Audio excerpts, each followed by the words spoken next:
Hello साथियों, स्वागत है आप सभी का केजीएस टीचिंग एग्जाम चैनल पे। तो आप लोगों को खबर अब लगी गई होगी सीटेट को लेकर के कि अब झारखंड की तरफ से यानी सुप्रीम कोर्ट का जो फैसला आया है, सीटेट बाहर हो चुका है।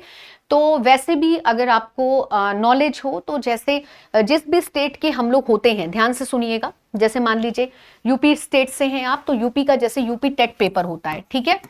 और अदर स्टेट की भी अगर हम बात करें तो उनके अपने अलग टेट होते हैं। तो कुल मिला के वही बात कही गई है कि झारखंड में जो जे टेट जिनका क्वालिफाई होगा वही परीक्षाओं को भर सकते हैं। सीटेट को बाहर कर दिया है। सीटेट को वैसे भी जनरलाइज वे में समझा जाए तो सीटेट जो आपके बेसिकली जिन एग्जाम्स में काम आता है, अभी मोटे तौर पे देखा जाए तो वो KVS, NVS, DSSSB जैसे एग्जाम्स हैं, ठीक है।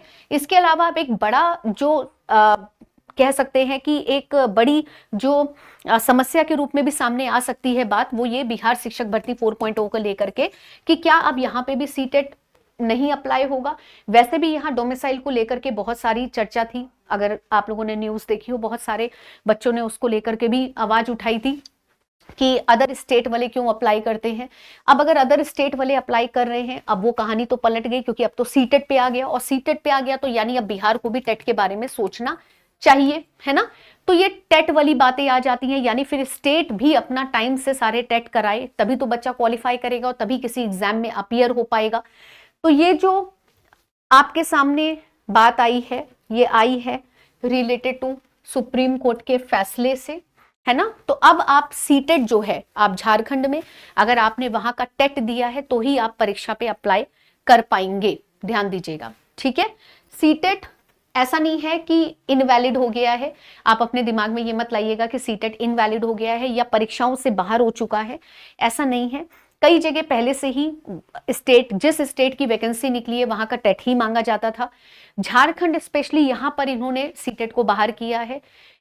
इसका मतलब ये नहीं है, काफी बच्चों के कमेंट्स ये भी पढ़ने को मिलते हैं कि मैम फिर सीटेट क्यों होता है, क्यों कराया जाता है। बहुत सारे ऐसे पेपर है जहां सीटेट अभी भी वैलिड है, ठीक है, अभी भी वैलिड है और इंपॉर्टेंट पेपर है।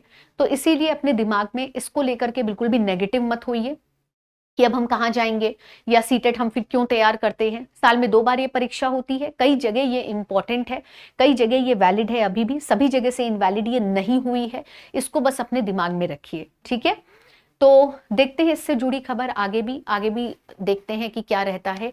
अदर अब एग्जाम्स में इसका क्या रूप रहेगा, बिहार शिक्षक भर्ती में क्या इसका इम्पैक्ट आएगा, देखते हैं क्या चेंजेस देखने को मिलते हैं कि क्या और सरकार स्टेट की इसको लेकर के कोई फैसला सुनाएंगी। आगे आप जुड़े रहें चैनल से, चैनल को सब्सक्राइब कर लें अगर आप नए हैं, ताकि आगे की इंफॉर्मेशन भी हम आपको दे सकें। Thank you so much.